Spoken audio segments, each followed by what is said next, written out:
Hey guys, it's Kate and I hope you're having a great day. I was browsing on unsplash.com for some inspiration and I'm going to do a watercolor painting today, but I also have been going through some of the watercolor paper that I have on hand, and I had bought this block of Leyton 300 GSM 140-pound cotton paper. It's a 5x7 water block, cold pressed, and I have never used this before. It has mixed reviews on Amazon, so I thought we could give this a try for my painting inspiration. I will also leave a link to the reference photo and post it in the video, the painting we're working on. But we're going to do a nice little autumn tree. And it's going to be the view from the ground up, where you can see the sky coming through all the leaves. And it's a very loose, easy painting, so I hope you join me today to do that. As I'm opening this, I can feel the glue around the sides. It feels hefty. It kind of reminds me of bao hong, actually. You've got your sort of cover sheet on top. I'm going to see if I can get this off. So the paper feels I don't know, it definitely has some texture to it. It's a little bit different than bao hong. The feel, it's a little bit, I don't know, smoother. Bao hong paper feels a little toothier to me when you run your hand over it. But we will give it a try today. So I'm using my Marie's Masters palette, and one of the things that I really liked about this painting is just all the different colors. And so for this one, I'm going to be using some yellow ochre, some cadmium red, and some lemon yellow to make these leaves. I'm going to start with lemon yellow. And so what we're going to do is follow the picture loosely, but I'm going to be going through and kind of grouping some leaves together. I'm going to take my number 8 round, and I've got some yellow, some lemon yellow on it from the palette. And I'm just going to kind of do some dabbing and get a very loose structure going on. So what I'm going to do in here mostly is kind of keep these leaves together sort of in groups. It's not going to be like an even spread. You're going to have, you know, your sort of bundles of leaves at the end of each of your branches. And so I'm going to sort of group together light colors and do some color layering, but I want it to have some kind of structure, and it can be a loose structure, but just something that is going to, you know, lead the eye around the painting. And so they're kind of odd shapes here that we've got. We've just got these leaves that are just going all over the place with some sky showing through. So I'm going to start with that yellow. Then I'm going to go into this cadmium red that I've got here. If you have like an orange or something, you can go into that. So I had some leftover paint. I'm just kind of mixing my cadmium red in that. And I'm going to start making some shapes. I'm going to go over some of this yellow so that they can mix together. I'm going to make some in groups of their own, but I'm going to be overlapping some of this stuff. Now we can have some bigger shapes here, fill in, because you're going to have some leaves that just aren't quite, you know, they're going to be grouped a lot more tightly. So just vary your marks and have some fun putting down this background. So I'm going to start coming out here. And this is going to be one beautiful tree. Make sure to get up to your edges so some of your tree boughs can kind of come off the edge of your paper. And we're just going to keep on doing a little bit of scumbling, a little bit of dabbing. And your color can kind of change as you go, if it's more watery or more saturated. And just keep going. Now I want some of this to be, I don't want it to be uniform, like of one here, one here, one here. So I'm going to try to mix in a few small groups and some random spots. So I've got the cadmium red. I'm going to go into this yellow ochre next. Bring some nice warm well, it's pretty much all warm, but very warm yellow colors. That lemon yellow is kind of a cool yellow. And so I'm going to bring some more warmth in here, kind of scatter it among my orange so we can get a lot of good variety here. I'm even going to mix a little bit in with some of that orange I've got in my palette. And we can see our tree kind of starting to take shape. And it's just a lot of tapping and adding that texture in here. Now, in my tree, just like in the photo reference, not all of the leaves are colored yet. I mean, fall colored. So I'm going to add a few little areas of green leaves as well. And they can layer over some of these colored ones too. I don't want them to all look like they're separate colors, like just on their own. So what I am just making sure that I do is wherever I end up adding leaves, I want to overlap some of my colors. I want some of it to show a single color, but some of it I really want to mix it up. So now we've got our colorful base, and this is decent paper, I think. I don't know. I mean, we'll see how it ends up going wet over wet and stuff like that, but I think I enjoy working on it so far. So let's go to the next step. I'm going straight into the pan into my Umber Deep. This is where we're going to add lots of good contrast. So I'm getting a good brush load of this Umber Deep, and we're going to make our large branch. And you can see in the photo, it's just this really neat, curvy, sort of gnarly looking branch. And I am going to start adding that in. Now I'm going straight out of the pan. We might get a little bit of bleeding here. That's totally fine with me. And I'm going to loosely follow the shape that we have in our reference photo. So we kind of have this big one that sort of trails off into the sky. And then we've got another couple sort of coming off the side. And it's just this very rough branch. And so I'm just going to follow along with that and start adding these branch patterns in here. And they're going to sort of follow along with where I've got my leaves. Now this is just the underside of the tree. So we have sort of our main structure in here. And I'm just going to continue putting in my largest branches. We've got a couple kind of coming down from elsewhere. So these could be from other trees. And then I'm going to take a break from the brown right now.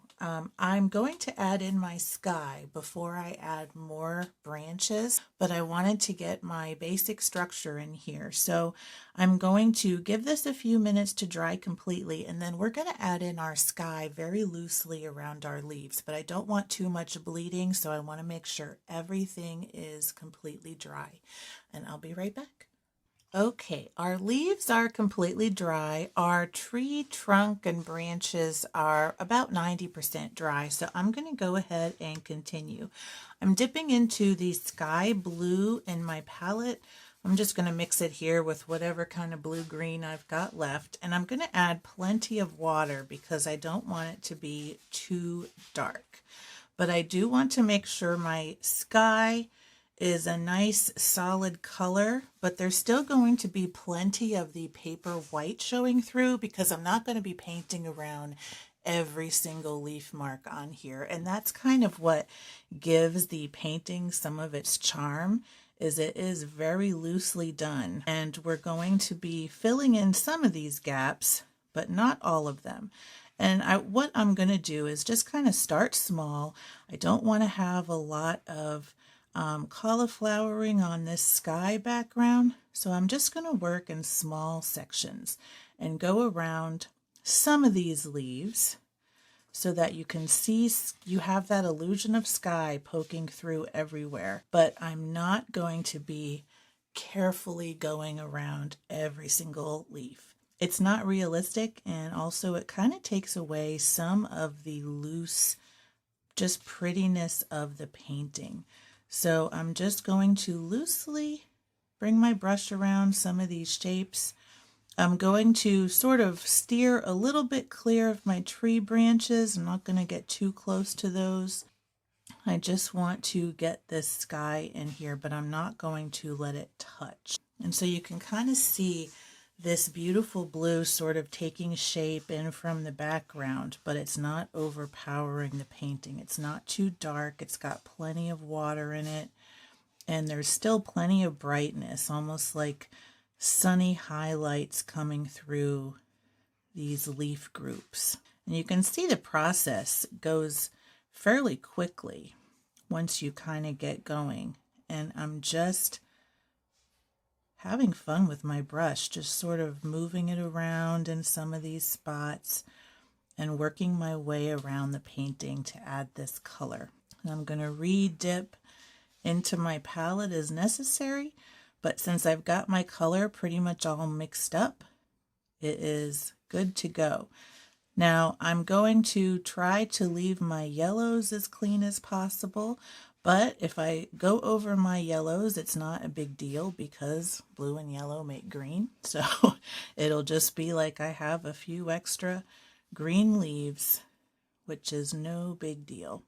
If I do overlap anything, that's fine too. So I'm just going to keep going around here, filling in around these loose leaves. And so you can see how, because we put our leaves into those little groups, you have a lot more good-sized chunks of sky. So it really helps the eye kind of pick out what it's looking at. If you kind of had just these random dots of leaves scattered evenly, almost like a pattern throughout the page, you wouldn't really get that look where, oh, this is a tree. It would just look like blobs on a paper. It would look a lot more abstract, actually, which if you're going for that is just fine. But if you want it to be sort of immediately recognizable as you're looking up through some tree branches into the sky, then organizing them in some small way into groups will really help a lot with that. So this process, like I said, goes really quickly. I kind of like how the brush spreads paint on this paper. It's kind of nice to work with, although I haven't really put it through its paces, working with, combining wet colors and really, seeing how colors spread when you drop them into each other wet. But at least for paintings like this, it works just fine. No issues. And it's kind of holding up. Now, I don't know if it'll hold up to scrubbing and all of that, but for this, it's working pretty good. All right, I've got one more little spot here. And then we've pretty much got our sky in, and I really love how this looks so far. So last but not least, we are going to put in some of our final tree branches. I am not going to worry about bleeding too much here because really I'm going to be staying mostly in the leafy areas. But what I can do is kind of start in this area first, since this is going to be wetter than this, since I kind of worked my way around this way. So I'm going to go take my smaller brush. Right now I'm working with the number 3 round, and I'm going back into this same umber deep. And I'm just going to start filling in some smaller marks with my finer tip brush. And these are where we're going to just have some really fine branches coming out. They can be jagged lines, they can be disconnected lines. The more organic they look, the better. You can still kind of thicken them up when they get closer to the main branch, but you don't have to. Now, if you look at the photo reference, you'll see a lot of branches that are kind of coming in. I'm up here now, of course, right after I said I was going to start here, but you'll see branches kind of coming in from everywhere. And so you can, bring those in from the outer edge. Most of my branches I'm going to have coming off of this main trunk, but there's also, if you imagine there's going to be trees around it, there's going to be branches kind of coming in from the edges. So you can also add some of those, and they can go in any direction that you want. Now just kind of stop and look as you go and just see how it's looking to you.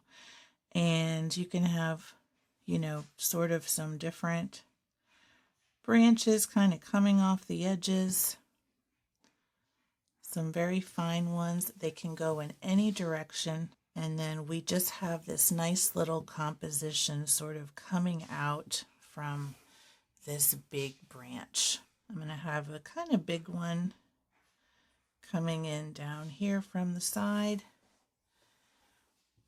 And if you're looking at it, you can just see what wonderful contrast this really dark color adds. It just immediately draws the eye, and then you can kind of see all these warm little bunches of leaves, and then the sky blue in the background. And I love this picture so much, and this was so much fun to paint.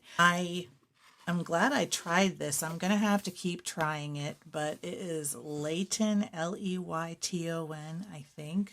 And I found it on Amazon. I'll see about linking to it below, but seems to be a pretty decent paper, and it was pretty reasonably priced, I think. So I hope you enjoyed this video today. I'm going to give you the close-up of the painting, and hope you have some fun doing something like this. It's just so simple. It takes a couple of layers, but you can just really have fun with the branches and stuff and make it not as gnarly as you want. But enjoy the photo reference, grab your watercolors or whatever supplies you have, and give this one a try. I hope you enjoyed this. If you did, make sure to give it a thumbs up. If you want to see more videos like this, make sure to subscribe. Thank you, and until next time, keep creating.